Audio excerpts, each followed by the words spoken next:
নমস্কার বন্ধুরা, আবারই তোমাদের সামনে একটা সুন্দর পিঠে রেসিপি নিয়ে চলে এসেছি।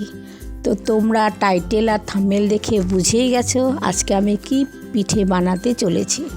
তো এই পিঠেটা হচ্ছে পোড়া পিঠে। তো পোড়া পিঠেটা আমি কিভাবে করি সেটাই তোমাদের সঙ্গে শেয়ার করব। তোমরা স্কিপ না করে আমার ভিডিওটা দেখতে থাকো। তো আমি প্রথমে চাল ভিজিয়ে রেখেছিলাম 1 ঘন্টা। 1 ঘন্টা ভেজানোর পর আমি চালটা এখন জল ঝরার জন্য উঠিয়ে নিচ্ছি।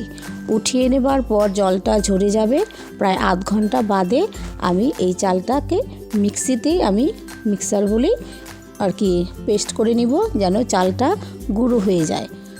তো এই দেখো আমি 1 ঘন্টা ভিজিয়ে রাখার পর চালটা উঠিয়ে নেবার পর আধ ঘন্টা বাদে আমি এখন গুঁড়ো করছি।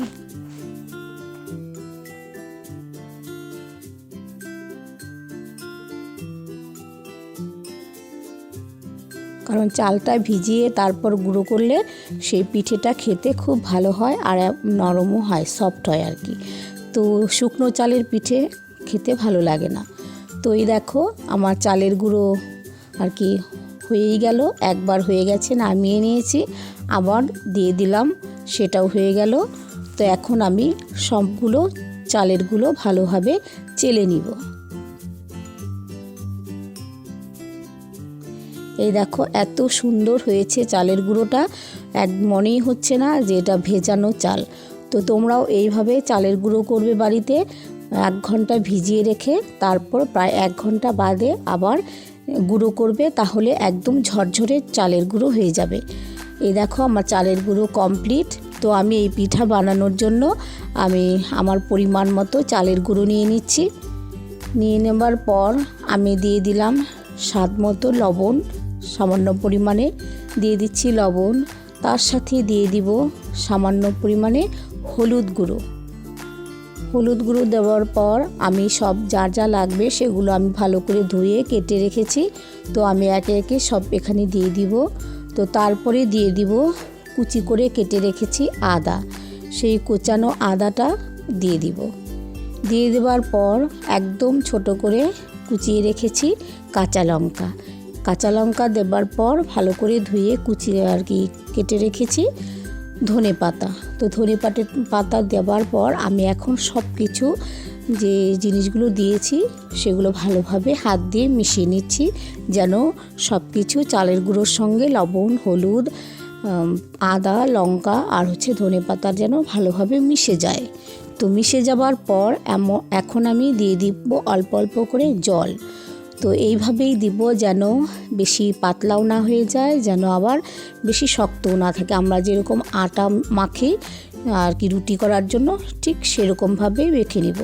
তো মেখে নেবার পর আমার এই দেখো একদমই ছোট কলা পাতা, এই কলা পাতা আমার ছাদের উপরে ফুলের গাছ আর কি টব আছে, সেখানেই হয়েছে।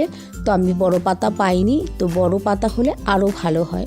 তো আমি ভেবে অনেকটাই করেছিলাম, আমি এইভাবে আর কি বড় পাতা হলে একসঙ্গেই দিতে পারতাম। তো আমার পাতাটা এতটাই ছোট, সবগুলো আমি দিতে পারলাম না। তো এই দেখো পাতাটা আমি ভালো করে ধুয়ে একটু হালকা করে সরষের তেল মেখে তারপর এইভাবে দিয়ে দিলাম। দিয়ে দেওয়ার পর পাতাটা আমি ভালোভাবে মুড়িয়ে নিব। তো আমার বোনানো আর কি এতটাই ছোট ছিল, পাতাটা নরম, একদমই কচি পাতা আর ছোট যেহেতু। তো যাই হোক, আমি কোনো রকমভাবে আমি ভালোভাবে পাতাটাকে মুড়িয়ে নিয়ে এখন আমি সুতো দিয়ে বেঁধে দিব, যেন বেরোতে না পারে। ভেতরের যে চালের গুঁড়োটা মাখা আছে সেটা যেন ভালোভাবে আর কি আটকে থাকে। তো আমি ভালোভাবে ফাইনালি দেখো আমি সুতো দিয়ে আটকে রেখেছি। তো আমার পাতা মোড়ানো হয়ে গেছে। তো এখন আমার তো আর উনুন নেই, আমি তো গ্যাসেই রান্না করি। তো কদিন ধরে প্রচণ্ড ঠান্ডা, তো ঠান্ডার জন্য আমি এইভাবেই আর কি আগুন ধরিয়ে একটা ফুলের টপে আমি আগুন ধরিয়ে আগুন তাপাই। তো তখনই মনে মনে ভাবি যে এই আগুনেই যদি পোড়া পিঠা করতে পারতাম তাহলে ভালো হতো। মেয়েদের সঙ্গে গল্প করি, তো ওরা বললো একদিন বানিয়ে আমাদের খাওয়াও। তো আজকে আমি ফাইনালি আজকে বানিয়ে ফেললাম। এই দেখো এখানে আগুন ধরিয়ে দিয়েছি, আগুনে একদম গড়গড়া ভীষণই সুন্দর আগুনের তাপ।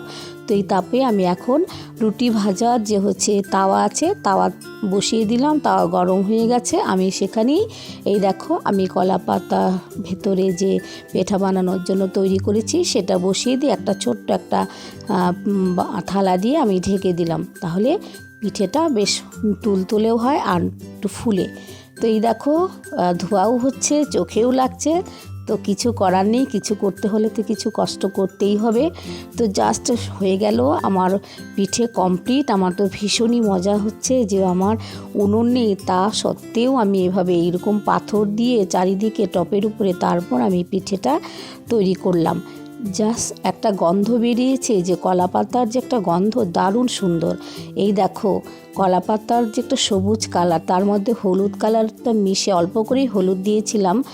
এই দেখো কি সুন্দর একটা আর কি কালারটাও এসেছে, আর এত সুন্দর গন্ধ আর কি বলার মতো নেই। এই দেখো একদম শেপটাও হয়ে গেছে কলা পাতার মতো।